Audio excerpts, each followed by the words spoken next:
नमस्कार, आप देख रहे हैं इंडिया टीवी। आपके साथ मैं हूं ज्योत्सना पाटनी। नरेंद्र मोदी के लिए 2024 निर्णायक साल है, निर्णय का साल है, विजय का साल है। नरेंद्र मोदी के लिए 2024 में ऐसी चुनौती आने वाली है जो नेहरू को छोड़कर इस देश के किसी और प्रधानमंत्री के सामने कभी नहीं आई।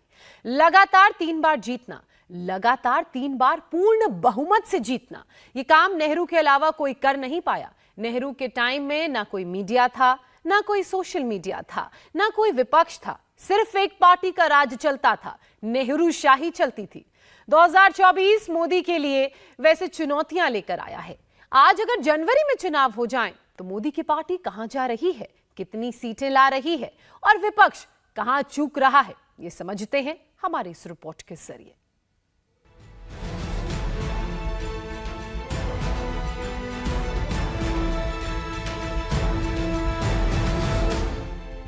नया साल, नया काम और राम का नाम।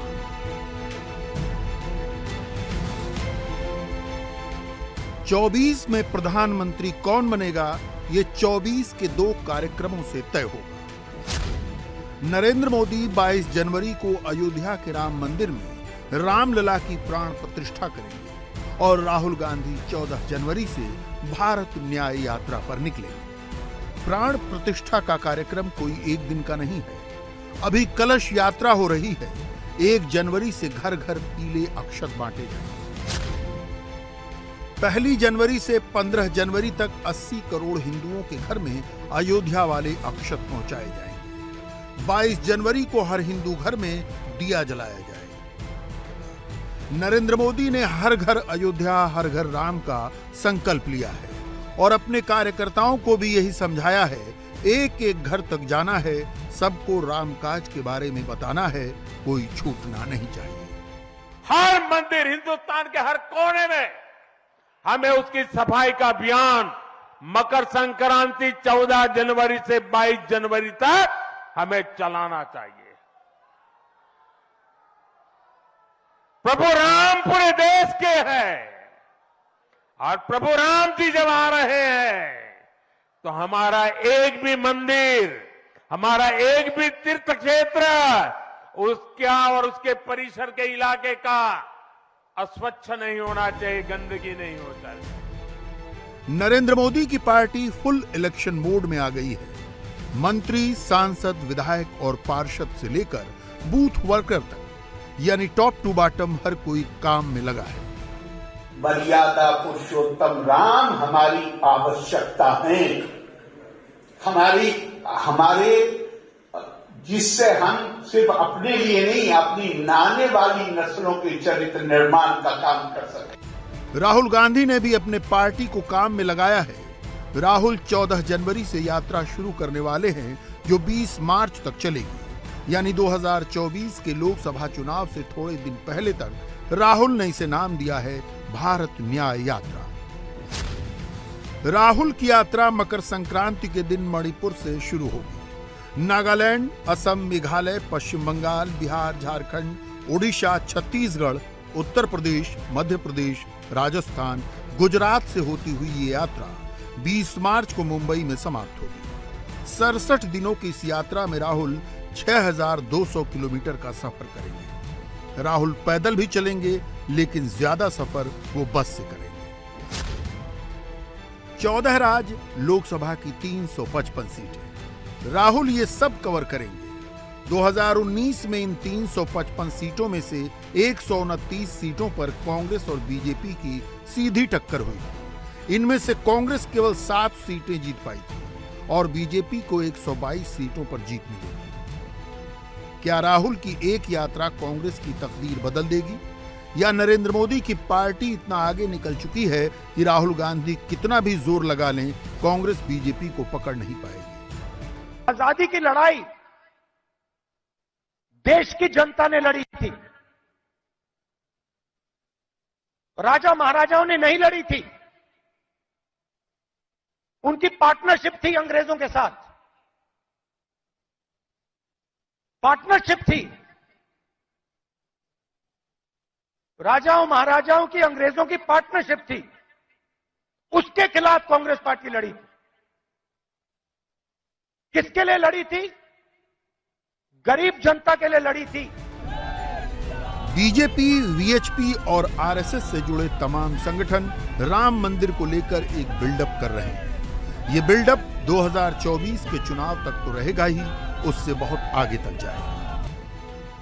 तैयारी किस लेवल की है, इसे यूं समझिए कि बिहार बीजेपी ने 24 जनवरी से 24 मार्च तक 2 महीने में बिहार के हर विधानसभा क्षेत्र से कम 10,000 लोगों को अयोध्या ले जाकर रामलला का दर्शन कराना तय किया है। बिहार विधानसभा में 243 सीटें हैं। हर क्षेत्र से 10,000 लोगों को अयोध्या ले जाने का मतलब हुआ बिहार के 24,30,000 लोगों को रामलला के दर्शन कराना। ये 24,30,000 लोग अपने अपने गांव घर लौटेंगे तो कम से कम 5-5 लोगों को अयोध्या के बारे में जरूर बताएंगे। अब बीजेपी इतना कुछ करेगी तो चुनाव में फायदा तो होगा ही। नरेंद्र मोदी अयोध्या के साथ साथ और भी बहुत कुछ कर रहे हैं। मोदी अयोध्या गए तो मंदिर से पहले वो मीरा मांझी के घर गए। मीरा मांझी दलित है। मीरा मांझी का परिवार कीवट मल्लाह का काम करता है। मीरा मांझी खुद फूल बेचती है और सबसे बड़ी बात ये कि मीरा मांझी उस वोट बैंक को रिप्रेजेंट करती है जिसे खुद मोदी ने क्रिएट किया है। ये है लाभार्थी वोट बैंक। मेरा आपको क्या क्या लाभ मिला है? यही आवास मिला है। आवास मिला है, जी। आपने बना दिया? जी, आपके कृपया से। नरेंद्र मोदी को 4 तरह का वोट बैंक मिलकर प्रधानमंत्री बनाता है। पहला, हिंदुत्व वाला वोट बैंक। ये बीजेपी का कोर वोट बैंक है जो बीजेपी को लोकसभा की 90 से 120 सीटें दिलाता है। दूसरा, राष्ट्रवाद वाला वोट बैंक। मोदी के मस्कुलर राष्ट्रवाद को सपोर्ट करने वाला यूथ बीजेपी की सीटों को 150 के आगे पहुंचाता है।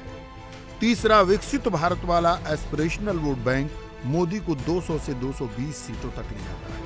और चौथा, लाभार्थी वोट बैंक जो मोदी का क्रिएट किया हुआ है, ये बीजेपी को 300 प्लस कर देता है।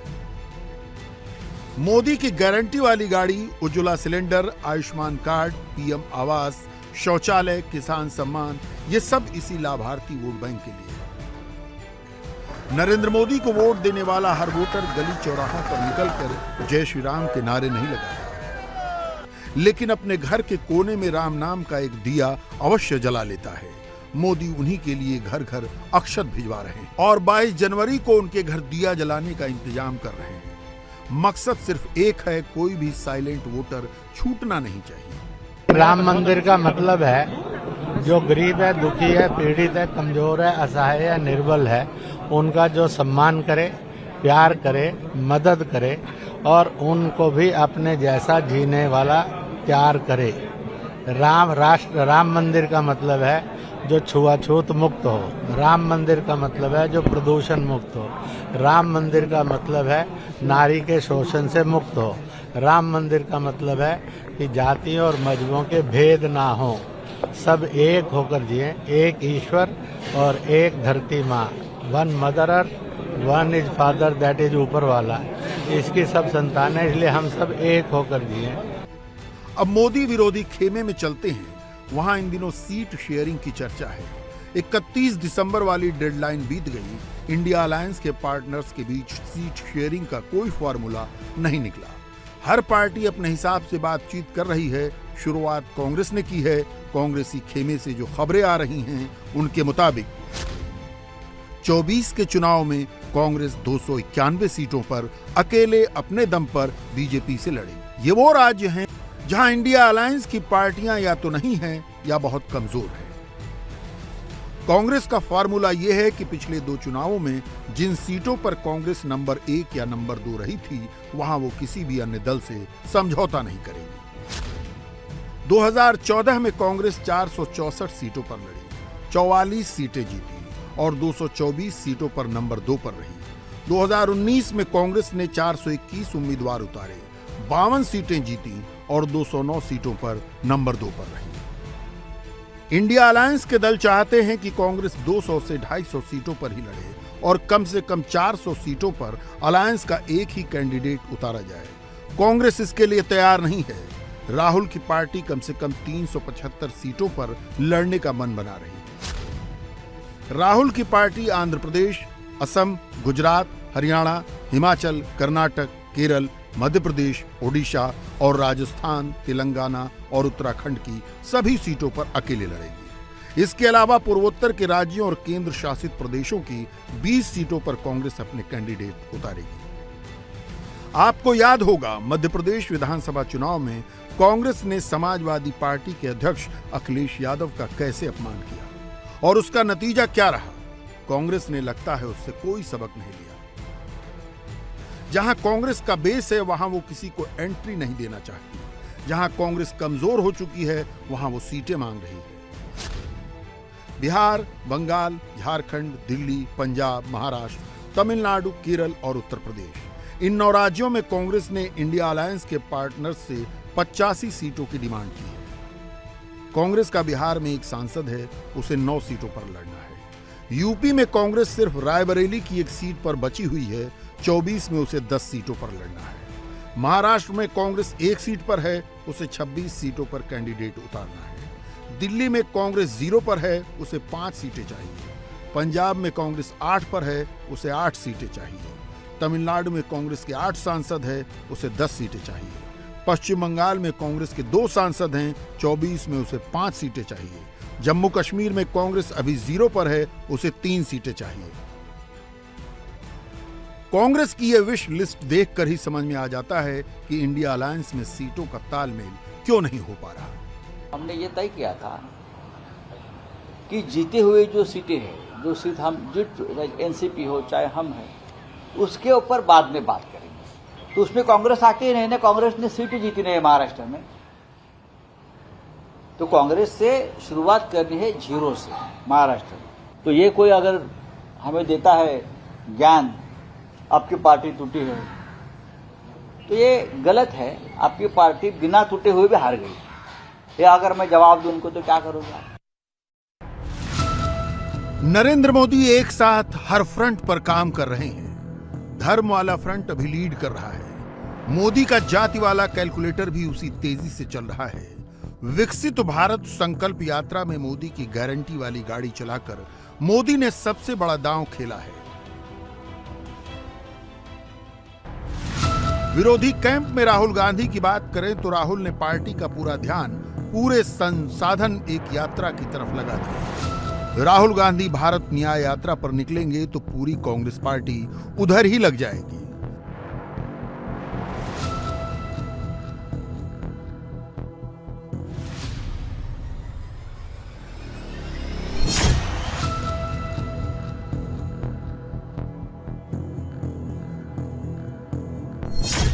ममता बनर्जी के पास कोर सपोर्टर बेस है।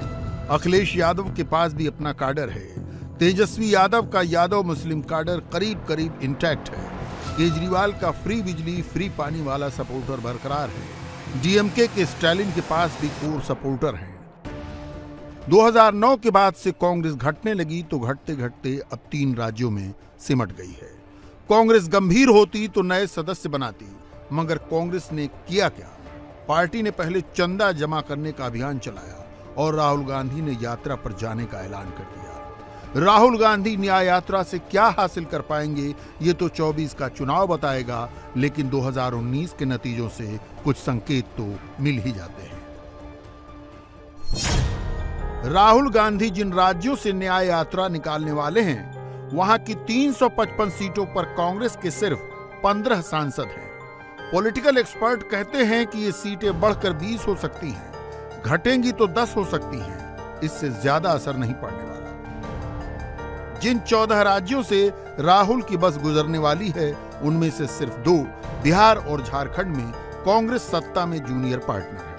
राहुल यात्रा करें या न करें, इन राज्यों की सियासत पर कोई असर पड़ने वाला नहीं। एक और गणित जो कांग्रेस के मन में हो सकता है वो है वोट शेयर का।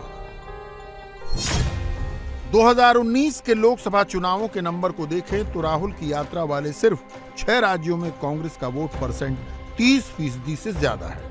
नागालैंड 48%, मेघालय 49%, छत्तीसगढ़ 41%, मध्य प्रदेश 35%, राजस्थान 34% और गुजरात 32%। राहुल की न्याय यात्रा से एमपी, राजस्थान या गुजरात में कांग्रेस का वोट शेयर बढ़ जाएगा, ऐसी उम्मीद कांग्रेस बेशक कर सकती है, लेकिन दूसरे लोगों को यह हकीकत से बहुत दूर लगती है। इंडिया अलायंस वाले भी ऐसे दावों पर यकीन नहीं करते। मोदी से लड़ाई में राहुल के साथी लीड रोल चाहते हैं, लेकिन राहुल किसी को आगे नहीं आने देना चाहते।